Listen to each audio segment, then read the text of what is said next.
Buenas tardes, continuamos la segunda sesión académica.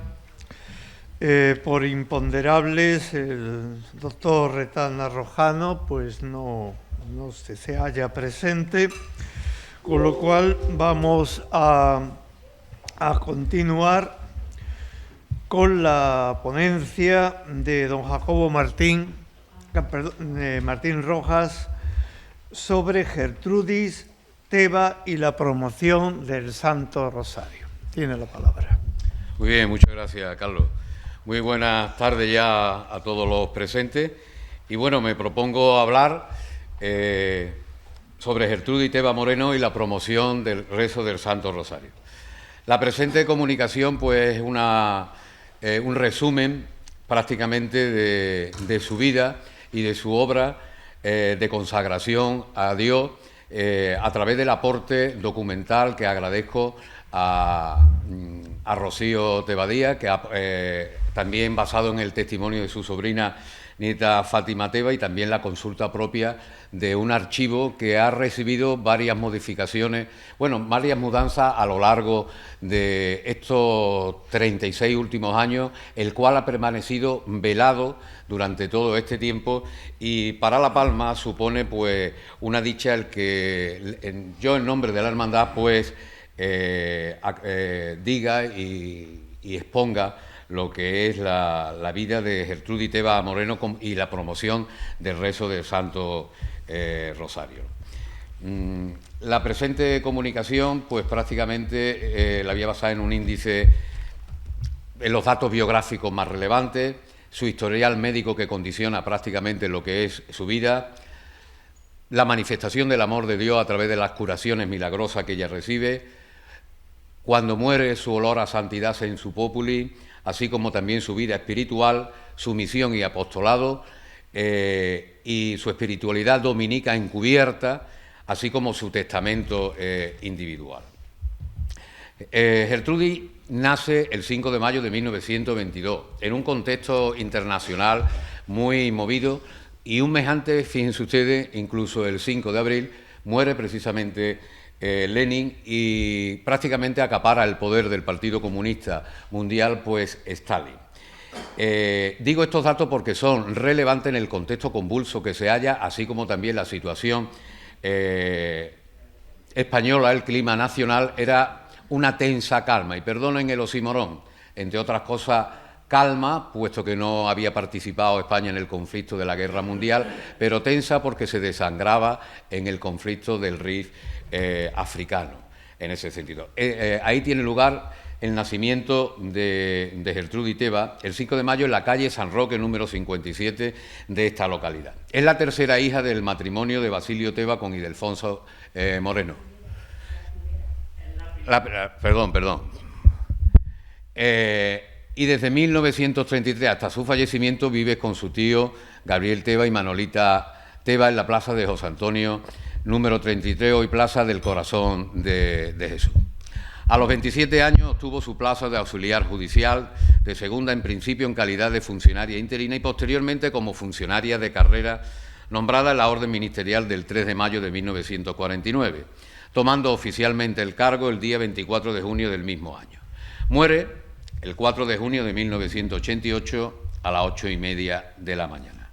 Ahí podemos ver en la siguiente diapositiva, aquí lo señalo con el cursor, lo que era su casa, la casa con la que vivió de sus tíos, que por la carestía familiar pues se hicieron cargo su tía Manolita Teba y Gabriel Teba, el matrimonio que prácticamente pues estuvo con ellos viviendo pues la totalidad y prácticamente de su vida, ¿no?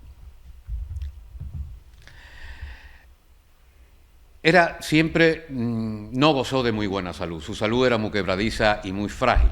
En 1953 le diagnostican una tromboflebitis. En 1954 su estado de salud era tan frágil y quebradizo que empeora notablemente, provocándole una baja laboral por incapacidad permanente. Ese mismo año sufre unos dolores terribles y agudos en la cabeza y en los pies, y según el diagnóstico médico era un tumor cerebral. un glioblastoma cerebral muy agresivo con un pronóstico de supervivencia, al día de hoy, de unos 18 meses a 2 años. En aquellos tiempos que el desarrollo tecnológico no era como en la actualidad, pues prácticamente hizo que los médicos la desusieran por completo. Esta mujer, pues prácticamente estaba abocada a una muerte segura. En 1954 también registra fallo multiorgánico con disfunción renal, colapso cardiorrespiratorio, taquicardias y arritmias que se disparan entre las 170 y 180 pulsaciones por minuto, alternándolo con arritmia. Su situación corporal era verdaderamente trágica y dramática. Y después, en 1977, pues sigue todavía empeorando el estado de salud con una descalcificación ósea severa, de tal manera que todas las falanges de sus dedos se desarticulan. Y todo esto influye mucho en lo que es su obra de apostolado. Pierde la visión progresivamente y la audición, tiene un trombo totalmente circulando por su cuerpo con la amenaza constante de un colapso cardiorrespiratorio y la muerte inminente, registra colapsos nefríticos, pulmonares, cardíacos, hasta que en 1988 pues muere. Hasta aquí un historial médico que puede decir uno, bueno, pues una persona totalmente que ha sufrido y se ha quejado de múltiples dolores.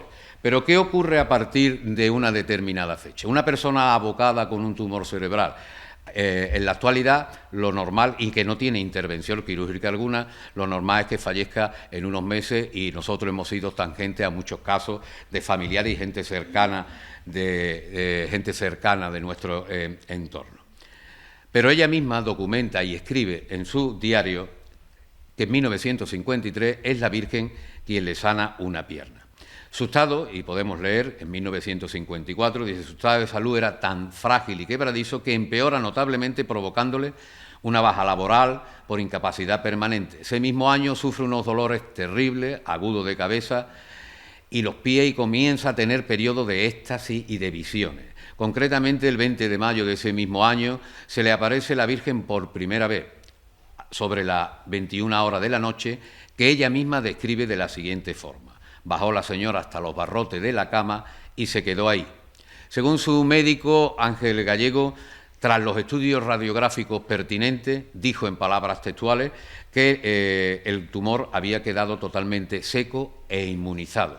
Al día de hoy no sabemos interpretar desde el punto de vista clínico, y aquí creo que hay algún médico en la sala, seco e inmunizado. Queda en una especie de stand-by de manera permanente y sin vida. Eso es lo que dice el diagnóstico médico. En 1954 también, el 13 de junio, festividad de San Antonio, a las 20:30 horas le ocurre un episodio similar, pero esta vez también en el riñón.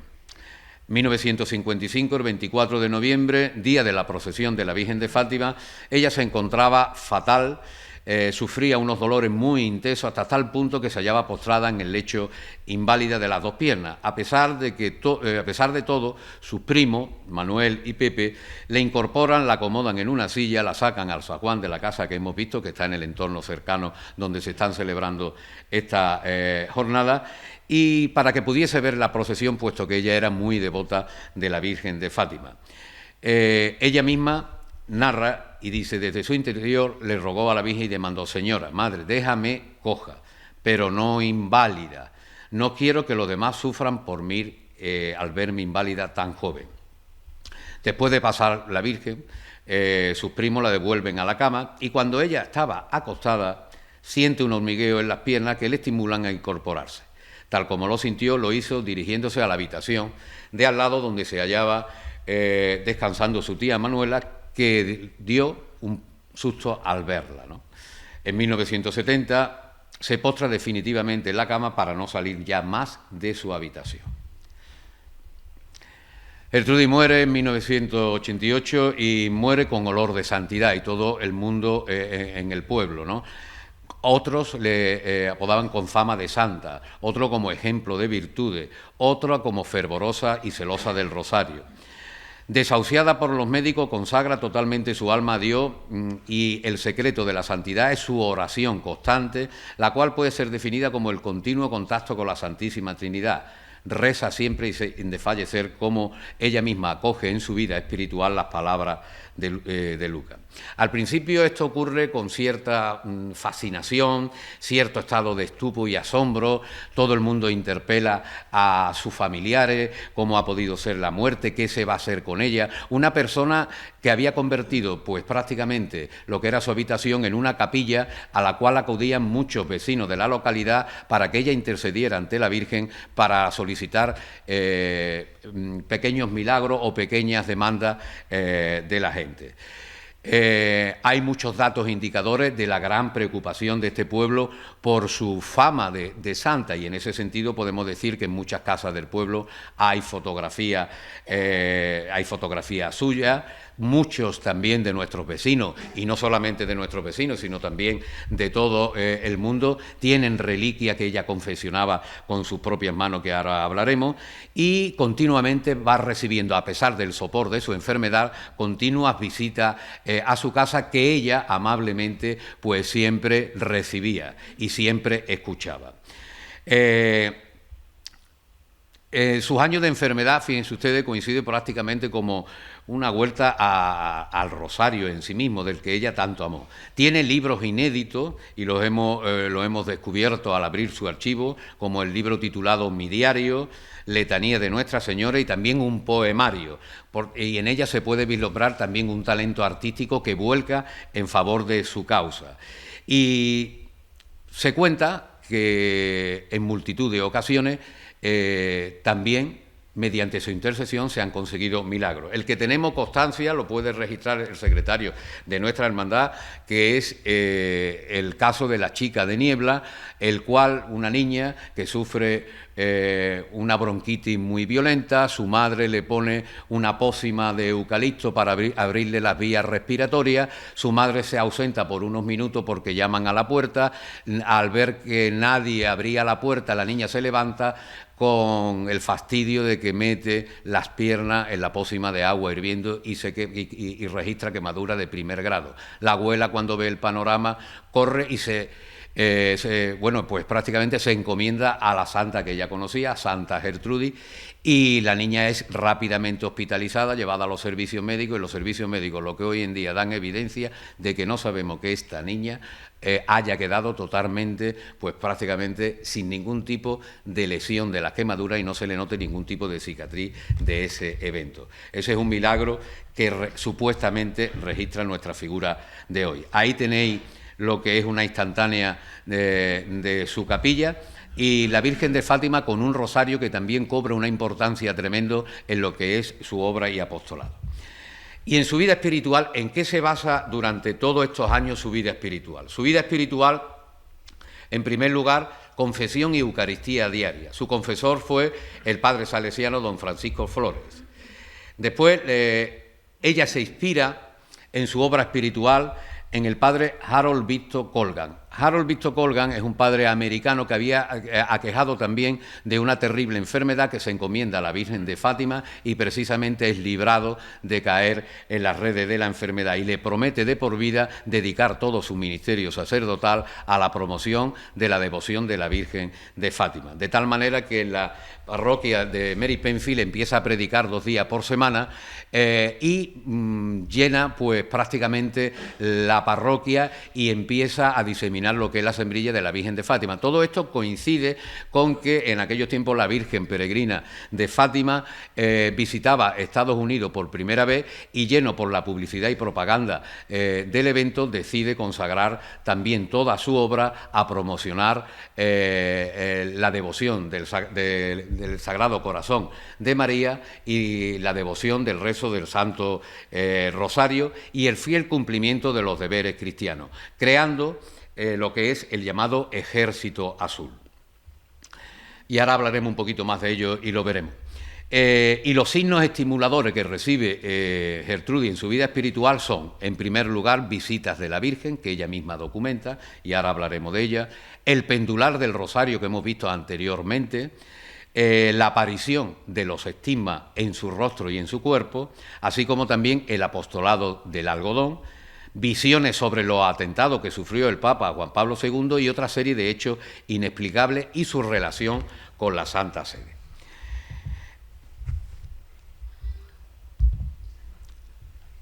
Su confesión, su dirección espiritual estuvo siempre condicionada por la presencia de don Francisco Flores, salesiano, el que siempre le decía, y según documenta ella en su archivo, que Dios ama verdaderamente a quien ama más, a quien hace más sufrir.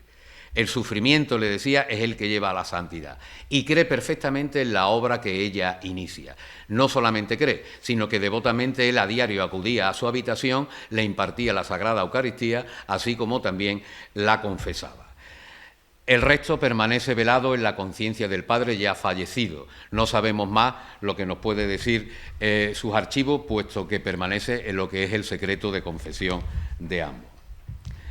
El ejemplo del padre Harold Victor Conrad, que sirve de estímulo necesario para la obra que ella inicia. Tenemos que tener en cuenta que el Ejército Azul de María pues prácticamente genera de 10 a 15 células en La Palma, de la que yo puedo testimoniar que pertenecía a una de ellas en mis años de mocito, de 11, 12 años, cuando yo era monaguillo de la iglesia, y prácticamente lo que hizo es acomodar a toda la juventud de aquel entonces, organizarla en células muy famosas, a rezar todos los sábados lo que era el Santísimo Rosario, y a hacer una obra de caridad a la semana. Ella siempre, encima de cada una de sus células, llamaba por teléfono e insistía mucho en el rezo y la práctica del Santo Rosario. Nosotros, que éramos unos jóvenes, nos condicionó mucho lo que era la obra de esta mujer, que desde la cama pues prácticamente nos estimulaba a todos a la promoción del rezo del Santo Rosario, no solamente a los jóvenes, sino también a mayores. Se registran unas 10 o 15 células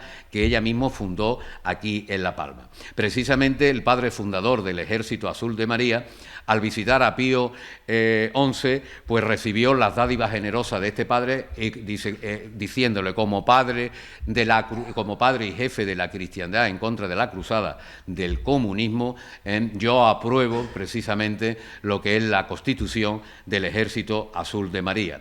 Así lo dice textualmente el texto que pueden ustedes leer en la diapositiva. Nosotros seremos el Ejército Azul de María y de Cristo contra el rojo mundo y Satanás. Por eso os ha ambientado acá al principio que Gertrudis nace, y esto es una interpretación fuera del rigor académico que rige en esta jornada, nacen en una fecha nace y muere, perdón, en una fecha muy indicadores de un panorama movido donde la Iglesia se mueve en una especie de cruzada en contra del comunismo. Y nace en 1922, precisamente cuando Stalin acapara el secretariado general del Partido Comunista, y muere en 1988, y 2 meses después Gorbachov proclama lo que es la perestroika y la glasnost, que retira pues todas las tropas de la mayor parte de los estados satélites soviéticos.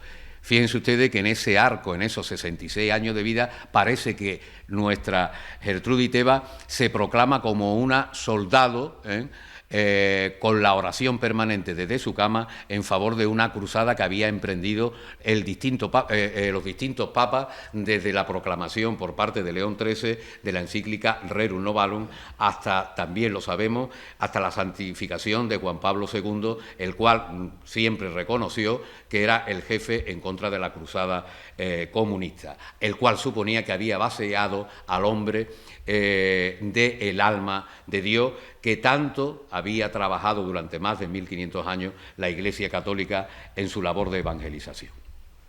Y después, las apariciones de la Virgen. Las apariciones ocurrían en el rincón, tal como ella nos documenta, en el rincón de su habitación.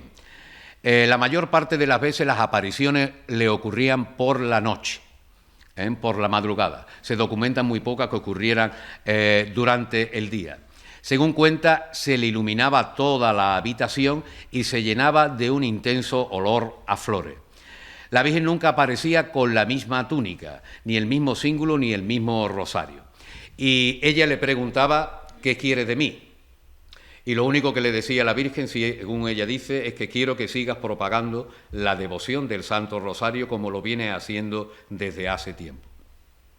Espeluznantes palabras, puesto que una persona que se aquejaba con ese parte médico emprenda esa obra, tenía que tener una fuerza totalmente sobrenatural que no podemos explicar, que forma parte del misterio velado por Dios, para seguir esa promoción del Santo Rosario con tanta fe, con tanto ímpetu y con tanta ahínco, entre otras cosas porque Una persona aquejada de un tumor cerebral creemos que no tiene fuerza para mucho más. Pero, sin embargo, ahí está su convencimiento y está la fortaleza y la fuerza y la potencia y la energía de su fe, que la catapulta y lucha desde el monasterio y desde la cruz de su cama en la promoción del rezo del Santo Rosario. Por decir algunas apariciones, y paso de soslayo por alguna de ellas, en azul destaco las palabras que le decía la Virgen. El 13 de abril de 1981, la Virgen le ordenó: quiero que encargues una imagen mía grande, de 1 metro, y la pongas en el lugar donde está la pequeñita y está frente a la cabecera, y ahí quiero que esté. Encarga a una virgen, y doña Paca Espinosa, viuda de don Salvador Noguera, un rico comercial muy apegado a la obra de Gertrudis, subvenciona su corona, y ambas son bendecidas por el confesor don Francisco Flores. El 18 de mayo del mismo año, ese día le dice la Virgen: el día que vueles al cielo, hagan en esta habitación, que su suelo tantas veces pise, una capilla, y coloquen la imagen que tiene de 1 metro en el lugar que me ves. Me oyes y hablas conmigo. Ese es mi único deseo. Por ahora solo la imagen. También que todas las personas que quieran puedan traer con libertad flores de la clase que sea a este lugar. Fíjense ustedes las encomiendas que recibe en este caso de la Virgen. Destaco también que en 1983 le dice: quiero que construyan aquí una capillita muy humilde, que pongan un cepillo para recaudar fondos para luego agrandar la ermita, pero que mi imagen no se mueva del sitio donde está. Ese es el sitio donde hago mis apariciones a mi enfermita. Déjalo bien escrito, porque mientras estés en este sitio, en tu cama, en tu casa y en tu cuarto que tantas veces he visitado, no quiero que se toque nada. Se hará lo que mi Jesús disponga. Lo único que quiero es tu tacto y cabeza para que lo dejes escrito. Voy a repetirlo, le insiste la Virgen. Quiero que en tu habitación se construya una humilde capillita. Lo demás vendrá luego, y hoy precisamente nos hallamos en ese luego. Después, el 4 de octubre de 1983, la Virgen le ordena que hablase a todo el mundo del aborto, además con un pareado muy característico: hijo concebido tiene que ser nacido, y empieza ella esa predicación paralela y pareja a lo que es la devoción del rezo del Santo Rosario. Después, otro de los instrumentos de su evangelización, además del martirio en cama, es la presencia de los estigmas, tal como podemos ver en la fotografía, que se le aparecían en la mejilla izquierda, así como las gotas de sangre se le aparecían en la mejilla derecha. Y eso, como sabemos, es una experiencia que solo se le concede a algunos. Los médicos no son capaces de diagnosticar la aparición de los estigmas. Es más, hubo ocasiones en las que ella misma cuenta que se le aparecieron los estigmas, una cruz totalmente que abarcaba lo que era todo su torso, de unas medidas de unos 2 o 3 centímetros, con una longitud de 25 a 30 centímetros que le cubría todo el pecho. También le aparece y siente los dolores todo del martirio, de las llagas de Jesucristo, de la lanza del costado, sobre todo en tiempo cuaresmal. Quiere decir que Jesús la testea, la va probando, y en ese sentido ella misma le clama a la Virgen que la retire de esta evangelización, que no puede con la carga del martirio, pero no obstante la Virgen la consuela diciéndole la frase que destaco en azul: la cruz te la formo yo cuando te beso. Espeluznante mensaje el que recibe, porque una persona que recibe tanto sofoque, y aquí tenemos que tener un poco la empatía y simpatía de ponernos en un cuerpo que se está configurando para la gloria, pero que está sufriendo una cruz tremendamente trágica y un holocausto pavoroso, porque la está mortificando, fuera parte del tumor cerebral, también la presencia de las huellas y de los indicadores de la pasión de Cristo en sí.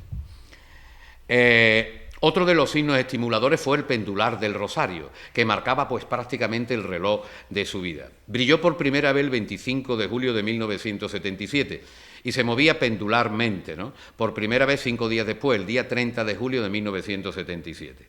Su movimiento generalmente ya fue destacado y hay algunos testigos que lo vieron, y incluso testimonian de que no se hallaba ningún terremoto, ningún registro sísmico en esos momentos, ni había pasado por su calle, que era la carretera general hacia Sevilla, había pasado un camión de elevado tonelaje que pudiera hacer que se moviera. Es más, este rosario se movía de manera persistente, en algunos casos por una franja temporal de 10 a 17 minutos, incluso 20 minutos. Signo que ella interpretaba de la Virgen, pero que a ella no le daba más importancia, puesto que era casi a diario como se repetía este signo, ¿no? Después está otro de los signos estimuladores, el apostolado del algodón. ¿Qué es esto del apostolado del algodón? Bueno, el 11 de febrero de 1981 se da cuenta de que el algodón que le envían cuando la Virgen de Fátima peregrina llora en Nueva Orleans, Estados Unidos, está creciendo muchísimo, está creciendo hasta tal punto que se desborda de los límites del mismo sobre donde lo reservaba. Esta multiplicación venía produciéndose cada año desde que la enviaron en 1972, y ya que varios familiares y amistades tenían reliquias realizadas del mismo durante ese mismo año, pero nunca había crecido con tanta intensidad. Lo hermoso de esta historia es que, padeciendo una osteoporosis bestial en grado sumo que le desarticula lo que prácticamente son todas las falanges de los dedos, ella con el algodón lo cogía, lo manipulaba y lo ponía en una estampa, lo cosía y lo forraba con un plástico, y cómo podía, y lo que no nos explicamos hoy en día, cómo podía explicar, cómo podía coser esas reliquias con la fuerza que hay que hacer y con la precisión que hay que tener con la falange, precisamente para meter la aguja en un plástico y cerrar totalmente lo que era ese tipo de reliquia. Bueno, pues de eso podemos presumir pues prácticamente todos los que tienen reliquia de ella. Después están las visiones del atentado del Papa Juan Pablo II, que prácticamente damos a conocer en las actas que hay ahí y que son espeluznantes, la cual ella siempre remitía y escribía a la Santa Sede, que siempre le mandaba un mensaje que destruyera todo lo que fuera prácticamente relacionado con la taumaturgia y la magia. Y el Papa agradecía, y hay cartas en su archivo que así lo muestran. Fíjense ustedes la fecha, 1982, 2 de mayo de 1982, 11 de mayo, el 13 de mayo tiene diferentes visiones del atentado. Además, estos atentados es también como igual que cuando el cardenal Ratzinger o Benedicto XVI proclamó y dio a conocer el tercer mensaje de Fátima. Hay elementos, eso formaría parte de lo que es otro estudio, y se pueden hacer incluso ciertas correlaciones y cierto paralelismo que no podemos hacer aquí por la levedad del tiempo, que el querido Carlos ya me llama al orden. Ahí podemos ver lo que son todas las visiones de él. Hay también cantidad de otros hechos inexplicables que están incluso en las actas y que ustedes, si las quieren, pueden dar a conocer. Incluso así también la relación con la Santa Sede, que era prácticamente conocidísima, sobre todo utilizando como intermediario el nuncio de España. Ahí tenemos un hecho muy importante de su apostolado, lo que es el lema que proclama el día 13 de mayo de 1976, festividad de Nuestra Señora de Fátima. Su lema era: Madre, que quien me conozca te quiera. Y ahí tenemos dos ejemplos de las estampas que ella misma promocionaba, y antes se ha hablado aquí de las estampas, precisamente el valor que tiene. Pues bien, su apostolado lo basa también en el hacer reliquia y promocionar también a través de la estampa que ella misma mandaba a los monaguillos de la iglesia y la ponía y la repartía por los distintos altares de la parroquia, ¿no? Su misión y apostolado: predicación, oratoria heroica más que retórica, la cura animorum, es decir, la confesión de todos aquellos que llegaban a su habitación y encontraba el consuelo y el confort de una persona prácticamente tocada y tangente a la obra de Dios. Su correspondencia con todo el mundo, con la orden dominicana y con todo tipo de órdenes, así como la Santa Sede durante todo su periplo que estuvo recostada. Su carácter, desapego de lo material. Su felicidad, la cara de felicidad con la que la recordamos aquellos que la conocieron y que nos muestra su foto después de ese holocausto y esa tragedia que sufre en su propio cuerpo. Y su obsesión manifiesta por la propagación del rezo del Santo Rosario. Y su talento. No hay que olvidar que Gertrudis escribía unos magníficos poemas que dedicaba a las personas en particular, así como también a a la Hermandad de la Santa Cruz de la Calle Cabo, que le regaló la letra de su himno que hoy todos cantamos. Tenemos que destacar que era una espiritualidad dominica encubierta, basándonos en la máxima categórica dominica de la espiritualidad, contemplar y contemplata alis tradere, ¿no? Contemplar y dar a los otros su contemplación para salvarles. Eso fue lo que hizo nuestra querida hermana Gertrudis. Contemplación de la verdad divina y su irradiación y espasmo universal para perfeccionar siempre al prójimo, que era su dedicación plena, mediante la oración del rosario. Vida contemplativa, vida activa para abrir su vida, el rosario a la vida, mortificación y sentir en sus propias carnes el sacrificio de Dios en la Santa Cruz para abrir el rosario siempre al presente.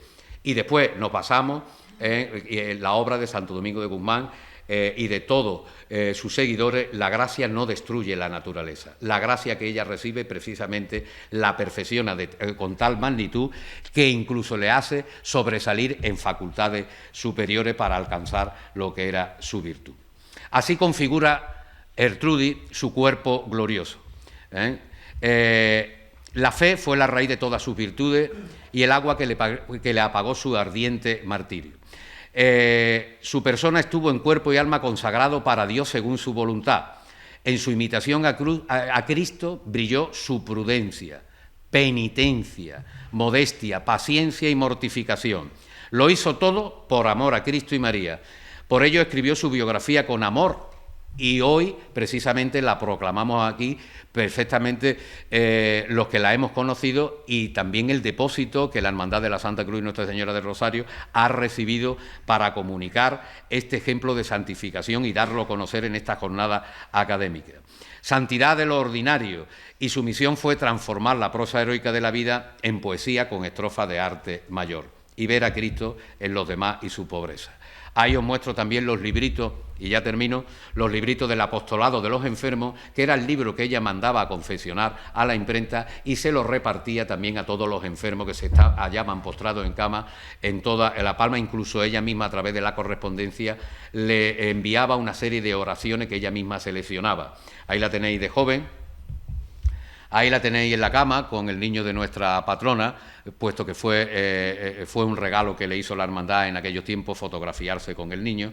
Ahí también con el nacimiento de uno de sus sobrinos nietos. Y su testamento espiritual, que dice así, y permíteme, Carlos, y ya termino: las dos habitaciones deben quedar tal como se encontraba a su fallecimiento una vez sacada la cama, porque todo lo que hay dentro de ella es de mi exclusiva propiedad y nadie podrá quitar ni un cuadrito, ni un rosario, ni nada sin nueva orden. La habitación quedará como una capilla de la Virgen para que puedan pasar quienes quieran a rezarle el rosario a la Dulcísima Señora, que me acompaña en mi larga y dolorosa enfermedad. Se encuentra dentro de mi habitación, dice, en una caja de cartón blanca, teniendo puesta en la tapadera una estampa de la Virgen y un rótulo que dice: mi diario. Le será entregado al cura párroco, a ser posible por 2 hermanas de la cruz, y si no, por 2 de la familia o amigos íntimos, pero no uno solo, sino 2 para acreditar que nadie lo ha podido anteriormente leer antes que el párroco. Y así fue. Simplemente que fue después devuelto, y hoy porque estamos aquí. Hoy estamos aquí simplemente porque la Hermandad de la Santa Cruz de la Calle Cabo es depositaria de todo su legado. Claro está que la hermandad no puede promocionar a la santidad a ninguno de sus hermanos en ese sentido, porque tendría que promocionarlo a todo, y entre otras cosas se entiende que una hermandad promociona la santidad en sus hermanos y en su obra de evangelización. Pero lo que sí tenemos que decir, y desde aquí estamos a sus familiares, a que se constituya en persona jurídica y precisamente que encoe el expediente de que se resuelva en su favor y que este ejemplo que ha vivido nuestra hermana Gertrudis se dé a conocer a todo el universo. Lo demás, Dios dirá. En palabras de don Teodoro, el obispo auxiliar de Sevilla, cuando conoció y vio sus cuadernos, tamborileó en la mesa, puso sus manos en la barbilla y dijo: por justicia tenéis que intentarlo. Y esas son las palabras que yo encomiendo a sus familiares: por justicia y por lo que ella misma dijo, hay que intentarlo. Lo demás, Dios lo dirá. Muchas gracias, Carlos, y muchas gracias a todos.